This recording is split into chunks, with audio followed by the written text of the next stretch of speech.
Hello everyone and welcome back to another album review, and in this video I'm going to review VAMJELSERITER by Necronomidol. This is the fourth full-length album from Japanese idol group Necronomidol, a group that I have been following for a while, and I don't really remember how I stumbled upon Necronomidol. However, I was just super in love with their second installment, the album Deathless, which in my opinion had some of the greatest combinations of sounds coming from the Japanese scene. It was one of my favorite albums from the past decade. When it comes to the music, this is not a group that you can just simply say that it plays J-pop. It is actually J-pop, but with lots of other elements to it, like there is heavy metal in some occasions, black metal, darkwave, cyber metal, and so managing to have a really obscure and underground vibe to them. Other than that though, Necronomidol operates as your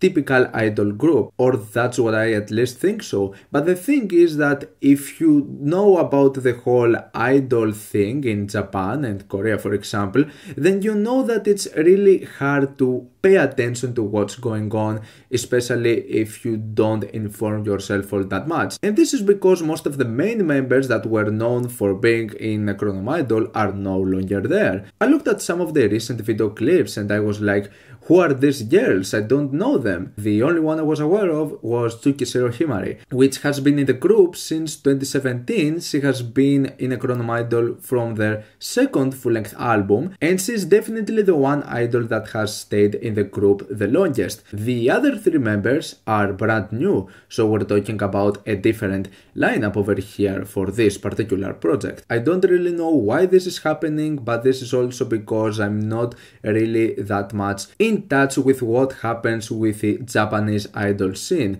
The thing is that if you don't want to pay attention that much into those types of things, then it's not really a big deal considering your enjoyment of their music, since most of the idols basically operate in the same way when it comes to their vocal abilities and their vocal harmonies. Now that would be a bold claim to do, but I would say that this is possibly the best lineup from Necronomidol so far, but it would be more appropriate to say that this is the best sounding lineup, because I think that this album over here is by far their best sounding project. Necronomidol's sound was a mess in the beginning with their first outputs, so I like how it constantly gets better and better with each new release. So yeah, it's not like there has ever been a lineup that I've never enjoyed, but I think that when it comes to the mixing of the vocals, it was really weak, especially the first projects, and it would not give that much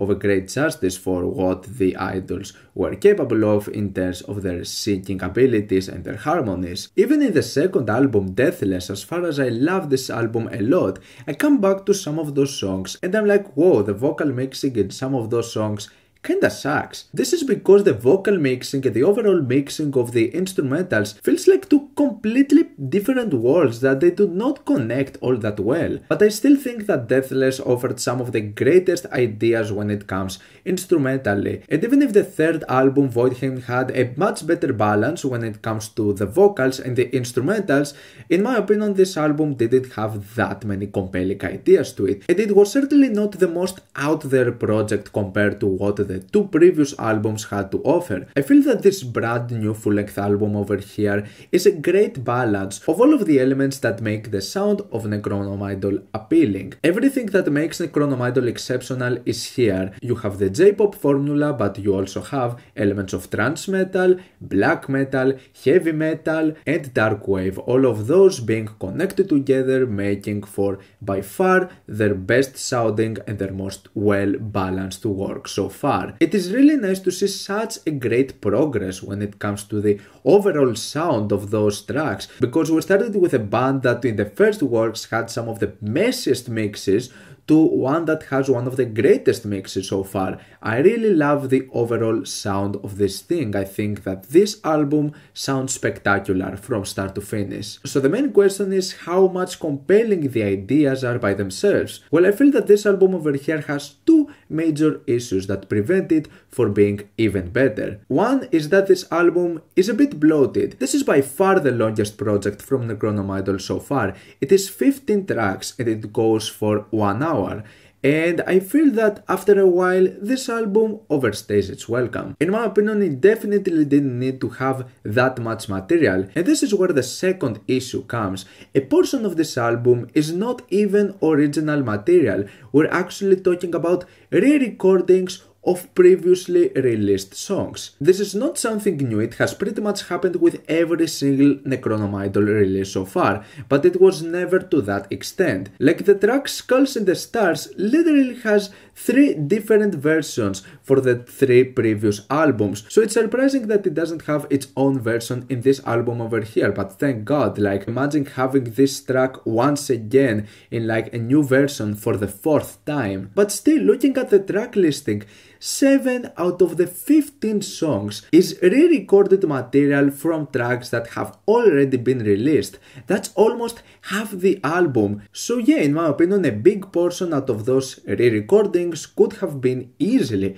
cut off and make for an album that could consist of more original material. This thing, for like half of it, is almost unoriginal and it doesn't really offer something that much new. Now, I don't necessarily have an issue with all of those re-recordings, as I feel that some of those tracks definitely deserved those re-recordings. Those newer versions make the tracks sound better than ever before. Great example of this is the track NYX, which was by far the greatest track out of the EP from Chaos Born. It was actually the only track that was worth mentioning out of this whole EP, so it's really nice to see an improved version of that song.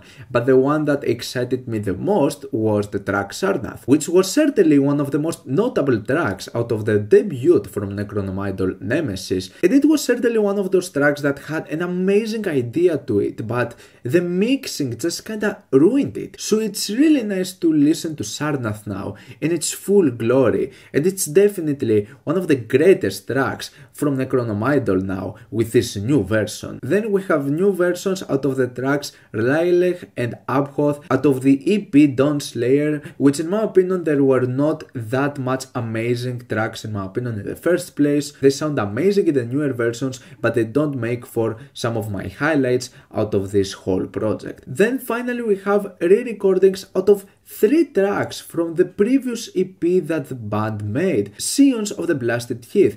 And this is the one that I don't really get, because I do get it from the previous works, where the mixing would be really poor, and so the newer versions would make sense. And we're talking about much older material, but Scions of the Blasted Heath has less than 2 years since its release. It was the more recent output since this album, and even if the sound of those newer versions was certainly better, I didn't really have that many issues with the mixing and the production of Scions of the Blasted Heath. So for me, these 3 new re-recordings out of really recent material was a bit of a miss for me. I feel that those 3 tracks in particular were kind of unnecessary, and Lament Configuration was my least favorite out of the EP, and it still remains one of my least favorites in this album as well. It's not a bad song, but it's definitely one of the weakest when it comes to some of the more recent Necronomidol material, and it doesn't really justify itself in this album as well. In my opinion, it's a bit weak. So now it's time to talk about the brand new original Necronomidol material, starting with the 3 teaser tracks that in my opinion all 3 of them are amazing. It got me really excited into listening to this album. TULIPAQ is an amazing track vocally. I feel that it has some amazing harmonies, especially when it comes to the bridge. It has some really nice standout melodies to it, and it's one of those tracks that has a really strong Necronomidol vibe. It has all of the elements of J-pop and metal that make them such a special and spectacular band. Then we have have Santa Sangre, which goes more into the Darkwave style of Necronomidol, and in my opinion it's one of the better tracks they have in this particular sound. I think they kill it with this one in particular. It might not be my favorite teaser track, but it still stands out as one of the highlights in this album. It is such a catchy tune, and the funny thing is that this is the cutest track compared to the rest of the teaser tracks from this album, but it has definitely the goriest and the creepiest video clip out of the three, which I think like it's based on an urban legend about an anime that is a mystery if it has ever been released in the first place, called Saki Sanobashi. And finally we have the track Ritual, which is also the final song out of this album, and in my opinion this is one of the greatest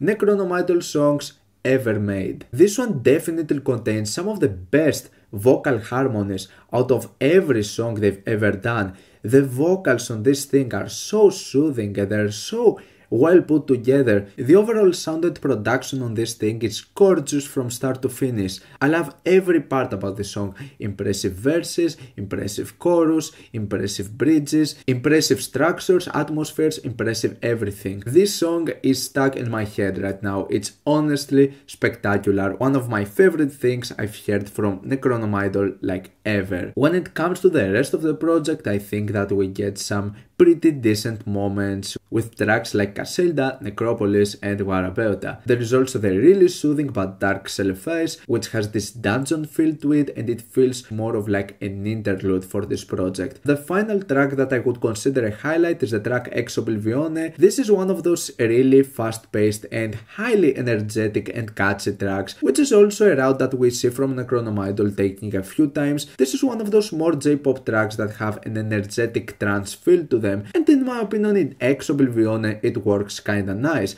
I think that this is one of the really good songs out of the project. So if it wasn't for the fact that this album is a bit longer than needed and that almost half of it is re-recorded material of tracks that we've heard before, I think that we would have to do with a much better project. But still, for what it is, I feel that this fourth full-length album from Necronomidol is definitely one of the better works they've put out. The main thing that definitely saves it is how good this whole thing sounds. This is by far their greatest album in terms of sound and production, and I cannot stress this enough because it really shines throughout this whole project, and we have to do with some of the greatest material we've heard from Necronomidol in their entire catalog. So for me this is an album that is certainly worth listening to. Instead of digging into some of the earlier poorly mixed material, this is a really nice introduction to the band in my opinion. So despite its flaws, this is a great and solid album from Necronomidol. I'm going to give VAMJELSERITER